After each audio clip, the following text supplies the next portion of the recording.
Congress social media మరియు కాంగ్రెస్‌కి మద్దతు ఇచ్చేటువంటి ఇన్‌ఫ్లుయెన్సర్స్ ఎవరైతే ఉంటారో నేషన్ వైడ్‌గా వాళ్ళందరూ ఒక్కటే నానా హడావిడి చేస్తున్నారు. ఏంటయ్యా అంటే అది మొన్న టీవీకేతో పొత్తు కన్ఫర్మ్ అయిన తర్వాత సౌత్ ఇండియాలోనట మొత్తం సౌత్ ఇండియా మొత్తం గెలిచేసారట. నెక్స్ట్ టార్గెట్ ఆంధ్ర అట. నానా హడావిడి చేస్తున్నారు. ఇక వాస్తవ రూపంలోకొద్దాం. మొదటగా నా సందేహం ఏంటంటే, సౌత్ ఇండియా గురించి మాట్లాడుతున్నారు. నెక్స్ట్ వచ్చేటువంటి ఎలక్షన్స్‌లో యూపీ మరియు ఇతర రాష్ట్రాల ఎన్నికల్లో గురించి మాట్లాడట్లేదు. అంటే వాళ్ళు కేవలం సౌత్ మీదనే కాంగ్రెస్ బతుకుతుందా? సౌత్ మాత్రమే ఉంటుందా పార్టీ? తర్వాత నార్త్, ఈస్ట్, వెస్ట్ మొత్తం పార్టీ మూసుకోబోతోందా అనే సందేహం నాకే కాదు మీకు కూడా వచ్చే ఉంటుంది. ఇక సౌత్ విషయానికి వద్దాం. సౌత్ అంటున్నారు కదా! సౌత్‌లోనే వీరు చెప్పే మీరు చూడండి, ఇది కాకుండా సౌత్‌లో ఒక పుదుచ్చేరి ఉందన్న విషయం కనీసం వాళ్ళకి తెలుసా?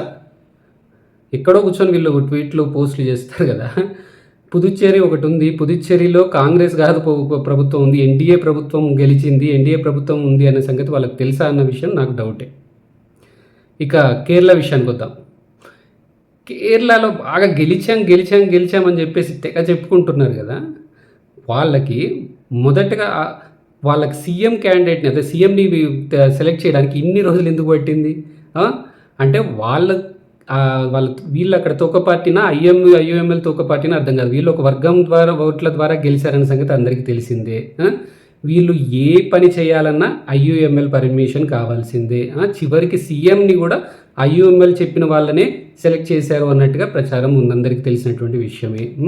వీళ్ళు అధికారంలో ఉన్న ఐయూఎంఎల్ ఉన్నట్టే. సో వీళ్ళు అధికారంలో ఉన్నారా లేరా అని ఊహించుకొని వీళ్ళు కాలం గడిపేసరికి పుణ్యకాలం కాస్త గడిచిపోతుంది. అది కేరళ పరిస్థితి. ఇక తర్వాత తమిళనాడులో అయితే తమిళనాడు టీవీకేతో పొత్తు కన్ఫర్మ్ అయిన తర్వాత ఇటు ఒక పక్కన రాహుల్ గాంధీ, మరో పక్కన విజయ్ పెట్టేసి ఇక్కడ ఈయన పీఎం అట, కాబోయే పీఎం అట, ఇప్పుడు సీఎం అట అని చెప్పేసి పెట్టారు. సరే, ఇక రాహుల్ గాంధీ పీఎం గురించి నెక్స్ట్ తర్వాత వీడియోలో మాట్లాడుకుందాం. కానీ ఇక తమిళనాడు విషయానికి వస్తే, తమిళనాడులో ఇన్ని రోజులు పొత్తు పెట్టుకున్నది డిఎంకేతో. డిఎంకే పుణ్యమానే వీళ్ళు కొన్ని ఎమ్మెల్యేలు, ఎంపీలు గెలిచారు. ఏ రోజు కూడా వీళ్ళకి సొంతంగా పోటీ చేస్తే ఒక్క ఎమ్మెల్యే, ఒక్క ఎంపీ కూడా గెలవలేని పరిస్థితి వీళ్ళది.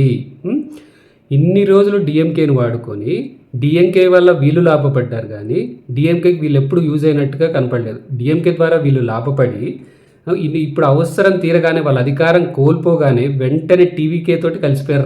రాత్రి హ్యాపో మీతో నాకేం సంబంధం అన్నట్టుగా డిఎంకేని చూసేసి. పోనీ వీళ్ళు బాగా పెద్ద సీట్లతోటి టీవీకేతో పొత్తులో పెట్టుకొని అది ఉన్నారంటే కాదు. వీళ్ళు తోక పార్టీ అండి. అక్కడ వీళ్ళతో పాటు కొన్ని చిన్న పార్టీలు కలిపి ఒక కూటమిగా అక్కడ ప్రభుత్వం ఏర్పడ్డది. ఇది తమిళనాడు పరిస్థితి. ఇక కర్ణాటక విషయానికి వద్దాం. కర్ణాటకలో ఇప్పుడు ఫస్ట్ అక్కడ Siddaramaiah versus DK Shivakumar first goal ఉంటుంది అక్కడ. ఎందుకంటే ఎప్పుడు ఎన్నికలు వచ్చినా సరే వీళ్ళు అన్నట్టు ఉంటుంది. అది కాక వాళ్ళు ఒక వర్గం గురించే పాలిస్తున్నారా అన్న సందేహం ఆ రాష్ట్ర ప్రజలకు ఉన్నది. ఎప్పుడు ఎన్నికలు వచ్చినా సరే కర్రగాల్చి వాత పెడదామా అన్నట్టుగా ప్రతి ఒక్క హిందూ ఇతర వర్గాలు అందరూ ఆలోచిస్తున్నారు. ఎప్పుడు ఎన్నికలు వచ్చినా సరే కర్ణాటకలో కాంగ్రెస్ పని సమాప్తం. ఇక తెలంగాణ విషయానికి వద్దాం.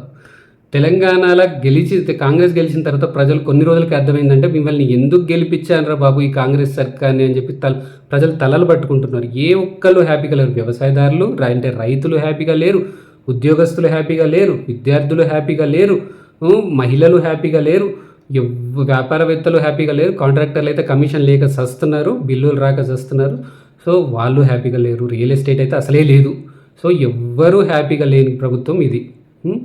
ఎప్పుడు ఎన్నికలు వచ్చినా సరే కాంగ్రెస్ ఓడిపోతుందని కాంగ్రెస్ నాయకులే అనుకుంటున్నారట. అసలు కాంగ్రెస్ ప్రభుత్వం ఎందుకు వచ్చిందిరా భయ కాంగ్రెస్ నాయకులే లోపల లుక్కలు వినిపిస్తున్నాయి అనేది బయట ప్రచారం జరుగుతున్నటువంటి విషయం. సో ఎప్పుడు ఎన్నికలు వచ్చినా కాంగ్రెస్ పని కేల్కతం తెలంగాణలో. ఇక ఆంధ్ర విషయానికి వద్దాం. ఆంధ్ర నెక్స్ట్ టార్గెట్ అని ఏదో మాట్లాడుకుంటున్నారు పెద్దగా కదా. సరే, వాస్తవ రూపంలో కాంగ్రెస్ గురించి ఆంధ్రలో మాట్లాడుకుందాం. అక్కడ ఎన్డీఏ కూటమి ఉన్నది. అక్కడ వాళ్ళతో కలిసే పరిస్థితి వీళ్ళకి లేదు. పోనీ వైఎస్ఆర్ పార్టీతో కలిసి జగన్ పార్టీతో కలుద్దాము అని అంటే జగన్ వీళ్ళని దగ్గరికి కూడా రానియడు కాంగ్రెస్ పార్టీని. పోనీ స్వతంత్రంగా పోటీ చేద్దామంటే వాళ్ళ క్యాండిడేట్స్ దొరికినా సరే వాళ్ళకి డిపాజిట్లు రావు. వాళ్ళు ఎవరితో పోటీ పెట్టుకుంటారంటే నోటాతో పోటీ ఉంటుంది కాంగ్రెస్కి ఆంధ్రాలో. ఇక ఎలా వస్తుంది, ఎక్కడి నుంచి వస్తుంది, ఎప్పుడు వస్తుంది కాంగ్రెస్ సర్కార్? కళలో కూడా జరిగినటువంటి విషయం. ఢిల్లీలోనో ఎక్కడో కూర్చొని ఏదో ట్వీట్లు పోస్టులు చేస్తారు. వాళ్ళు వాస్తవాలకి దూరంగా జీవిస్తారు. వాస్తవాలు తెలుసుకోవడానికి కూడా ఆలోచించరు కాంగ్రెస్ సోషల్ మీడియా వాళ్ళు. నా ఈ కంటెంట్ నచ్చితే లైక్, షేర్ మరియు కమెంట్ చేస్తూ నా యూట్యూబ్ ఛానల్ సబ్స్క్రైబ్ చేసుకొని వాళ్ళు సబ్స్క్రైబ్ చేసుకోవాల్సిందిగా విజ్ఞప్తి చేస్తున్నాను. జై హింద్.